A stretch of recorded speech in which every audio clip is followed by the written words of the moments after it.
Halo semuanya, kami akan memberikan informasi mengenai virus corona yang saat ini sedang menjadi pandemi global. Virus corona merupakan virus jenis baru dari coronavirus. Infeksi virus ini dinamakan COVID-19 dan pertama kali ditemukan di kota Wuhan, China pada akhir Desember 2019. Dan kemudian menyebar ke beberapa negara di dunia termasuk Indonesia.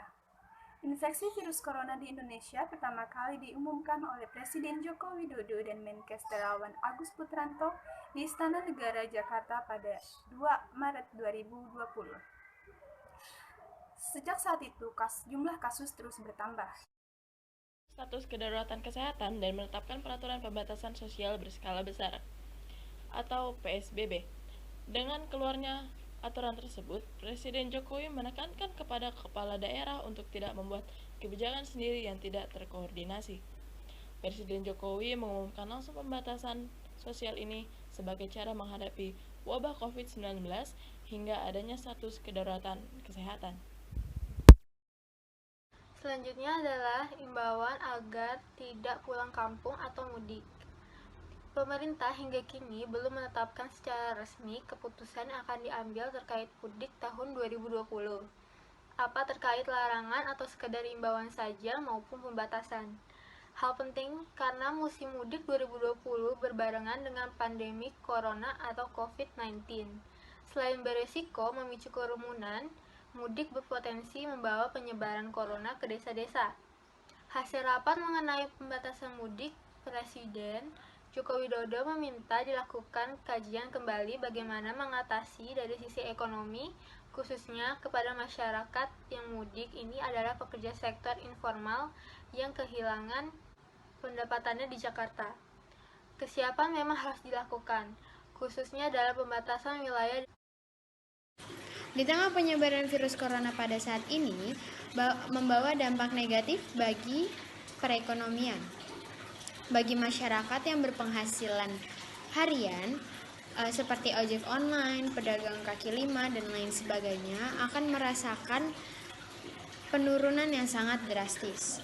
Lalu kebijakan pemerintah untuk berjaga jarak juga membawa dampak negatif, yaitu jiwa sosialisasi dalam masyarakat akan menurun, timbul rasa cemas, takut, gelisah, hingga berujung kepada depresi karena memikirkan atau munculnya pemikiran yang berlebihan terhadap penularan virus ini.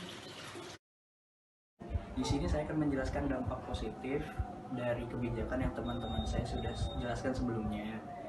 Menurut saya dampak positifnya ada 4. Yang pertama, mengurangi penyebaran virus corona dari masyarakat satu ke masyarakat lainnya. Yang kedua, menurut pendapat saya dari kebijakan tersebut itu bisa mengurangi kemacetan. Yang ketiga, karena masyarakat lebih banyak menggunakan waktunya di rumah, otomatis kendaraan-kendaraannya tidak dipakai, itu bisa mengurangi polusi udara. Yang keempat, masyarakat menjadi lebih bersih dan lebih sadar betapa pentingnya hidup bersih. Sekian dari saya, terima kasih. Untuk itu, kita harus mencegah penyebaran virus COVID-19 dengan cara menunda berpergian ke tempat yang ramai, kerumunan orang, dan daerah yang pandemi virus COVID-19.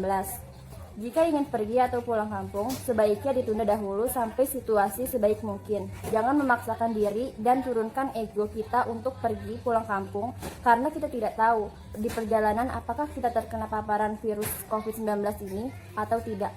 Karena itu bisa membahayakan diri sendiri, orang lain, dan daerah tempat tinggal di kampung kita. #di rumah aja. Jadi Jokowi mengumumkan secara langsung pembatasan sosial ini sebagai cara untuk menghadapi virus corona. Hingga status kedaruratan kesehatan. Juga menerbitkan peraturan pemerintah tentang PSBB. Kita harus mengikuti semua kebijakan pemerintah yang sudah dikeluarkan demi menjaga kesehatan bersama dan meredanya kasus virus COVID-19.